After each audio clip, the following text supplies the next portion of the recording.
Another season of Love Live means more insert songs, and I thought I'd make a video sharing my opinions about them. This isn't going to be a full series review, I just wanted to vent about the songs.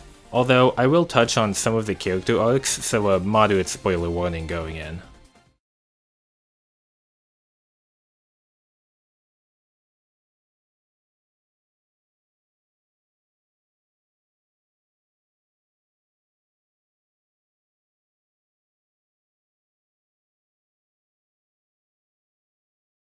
Chase is a fun insert song. I noticed they switched most of the music videos for this season into the non-diegetic realm, and I think that was a good idea. It lets the animation team be more creative with the sets and special effects. Chase was a good choice to be the song they open with. It's attention-grabbing and establishes Nijigaku as something stylistically distinct from the previous Love Live series. I like how they decided to just go ham with this segment. The big explosions are nice, and they also raised the volume of Setsuna's scream in the chorus, which I like because it fits the intensity they were going for. Look at this frame, cool, right? One nitpick I have is that the cutaway in the middle of the song breaks the momentum a bit, but I understand why they needed to do it. Yu and Ayamu didn't know the concert was happening, and they needed to make their way over. Another nitpick is that some of these 2D shots in the middle of the song look stiff, but they probably needed to save the frames for the other parts of the song. But if I read too much into it, I could also say that the big visual difference between Setsuna's performance and Yu and Ayamu watching in the crowd could be symbolic of Setsuna pulling them out of their mundane lives.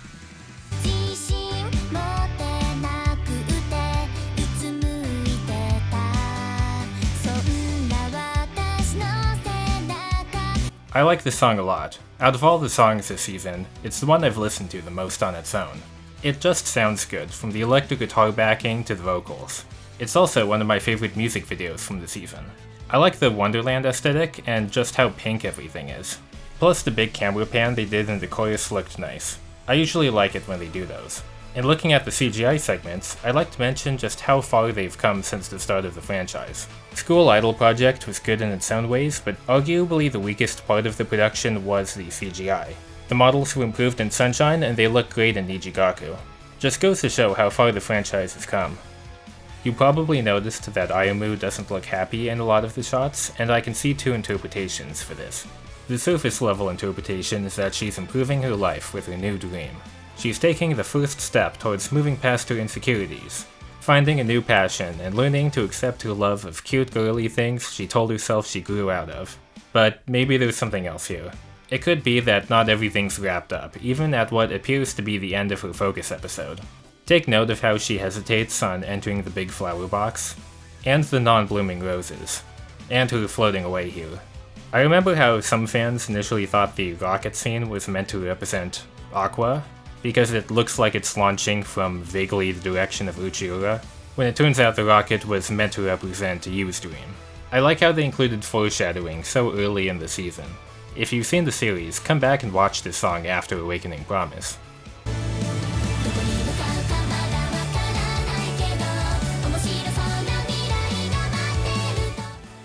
It's an ending song in the visual style of the Revue Starlight ED.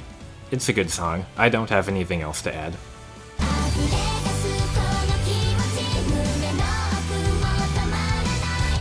I like this opening more than the School Idol Project openings, but less than the Sunshine openings. I like the dance segment on top of their flooded school building. The white and blue uniforms and sashes displaying their image colors is a good costume design. And it makes for a good showcase for the 3D models, which I think look good in this series. Anyway, is it just me, or do many of the visual choices in this music video feel random? For one, why is the school in the middle of a bunch of water? Maybe there's some symbolism behind it, but I'm not sure what that would be. Same with the opening scene. Yu is sitting in the chair in water barefoot. It's a very specific scenario. I feel like there should be some symbolism behind it, but I just don't know. We also get to see the cast in suits, which I assume is just there to look cool. While I liked the dance segments, I do have a complaint about the visuals in this opening. It uses too many still image shots, which make the visuals feel choppy in places. It's an alright opening, but it's not my favorite from the franchise.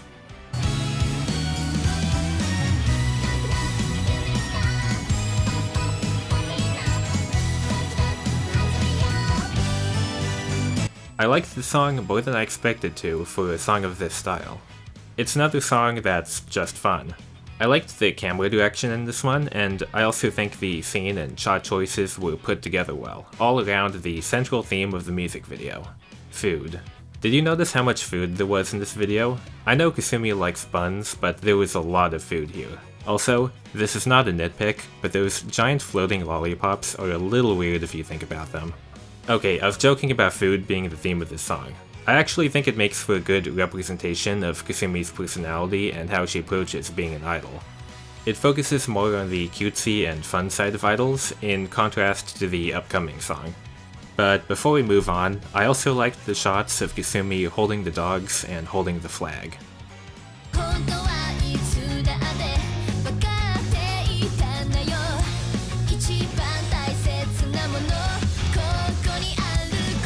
The most notable part of the song to me is the costume. To summarize some of the speculation I read about, the costume is split to symbolize Setsuna's two personas. But the split is diagonal, so when divided both horizontally or vertically, both sides of her still coexist. And considering how often the episode placed her in front of vertical lines, this is likely the symbolism the show is going for. Setsuna was a catalyst character in the series, and I also have her to thank for kicking off so much of the cinematography analysis that took place on the Reddit episode discussion threads. And on a side note, I noticed Setsuna acted rather bashful after I and Rina complimented the performance afterwards. I know she's like that in the gacha too, but it contrasts heavily with her powerful performance style. Then again, she does live a double life, so it makes sense that she doesn't only act one way all the time. I also thought it was funny that the performance was captured on video. Karen was watching it on her phone later. Here's a funny post about it that I found. Let's just assume the fantasy elements were added in later using in-universe post-production.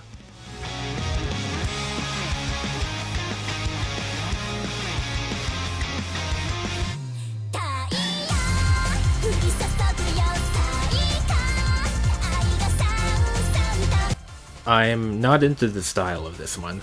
It's not a bad music video, but it's just not for me. It is a very fitting song for Ai's character though. I would rank it as my least favorite of the season.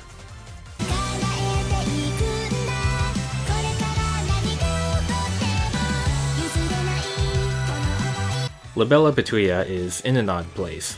I like the song, it's nice, but it doesn't stand out compared to a lot of the other songs this season, especially some of the upcoming ones. That's how I would describe Emma too, as a character. From what I've seen, she's one of the least popular characters in Niji.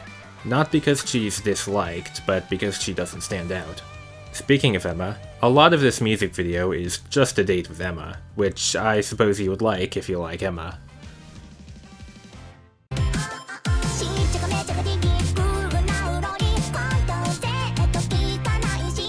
I would compare it to Start Dash, in that it's more meaningful if you know what happened before the concert.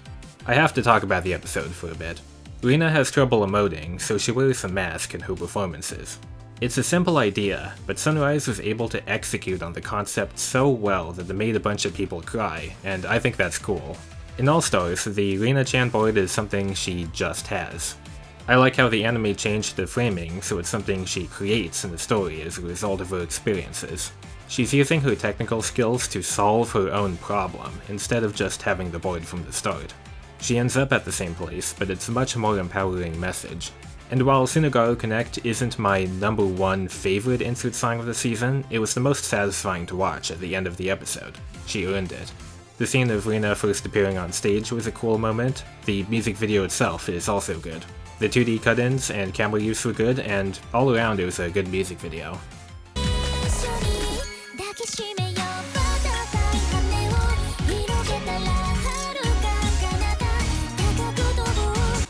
Butterfly is beautiful. I love the style of this one, like the scene choices and the affectionate, dreamlike atmosphere.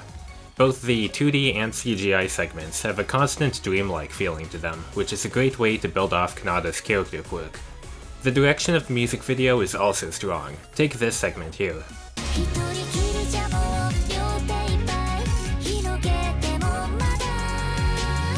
It's a combination of the timing, vocal delivery, instrumental, and aesthetic. It's hard to describe, but it just comes together well. Even the shots of the Venus float signs at the end. Normally I'd say that they feel out of place, but it just fits here. It's also cinematic feeling. The change in the aspect ratio helps with that. Kanata even steps outside of the aspect ratio for a second. One cinematic feeling moment was when the camera moved over to show Haruka watching her sister Kanata singing about her. A lot of the style choices might be because the music video was storyboarded and directed by Naoya Nakayama. For context, he's the same person who did the storyboard and directing for the Chika dance from Kaguya-sama Love is War. He also worked on that Miko delusion in Season 2 that was like a movie trailer. He seems to be fond of the CinemaScope aspect ratio. But back to Butterfly, I think it's one of the best standalone music videos Love Live has made so far.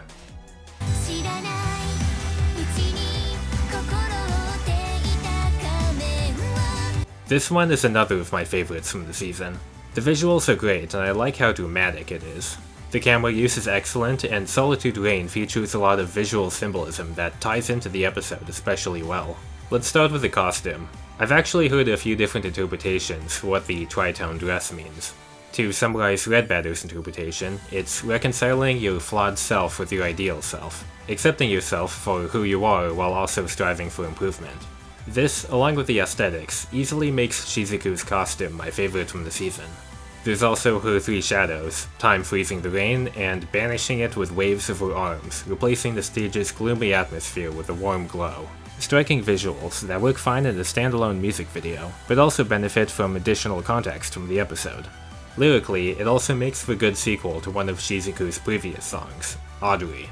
Solitude Rain's lyrics clearly show the character development she underwent in her Focus episode. It's another great interlude song that I don't have any complaints about.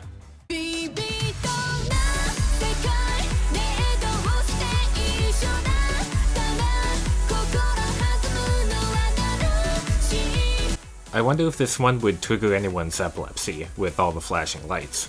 I'm serious about that. Anyway, I saw a post on Twitter saying the choreography put an emphasis on Karen's hands. When first watching, I didn't notice it myself, but you can see it's there. There is also a lot of posing and framing of Karen between bars of light, fitting for someone who's a fashion model. One thing the Niji solos do well is the character theming. And while we're here, I compiled a bar graph for the view counts of the 9 major solo songs. This is based off the official YouTube uploads at time of recording. You can see that Tsunagaru Connect and Butterfly are the two favorites. Since the show ended, both have been close in view count and consistently the most popular songs.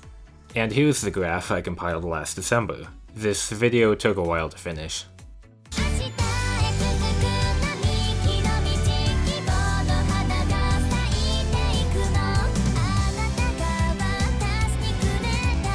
Ayamu's character story really needed to end on a song to wrap it all up, and thankfully we got one. You can see it's an evolution of her other song. The stage is more detailed, and her dress got an upgrade. It's not the dress you suggested she wear, it's her own new dress. But despite being Ayamu's true character song, I just don't like it as much as Dream With You. The insert song is alright, but I liked the music and visuals more in her first song. I also feel like the visual direction was more cohesive in Dream With You. I have a similar nitpick to the OP, where I feel like a lot of the scene choices in this video don't connect well. I did rather enjoy the scene of her skydiving though.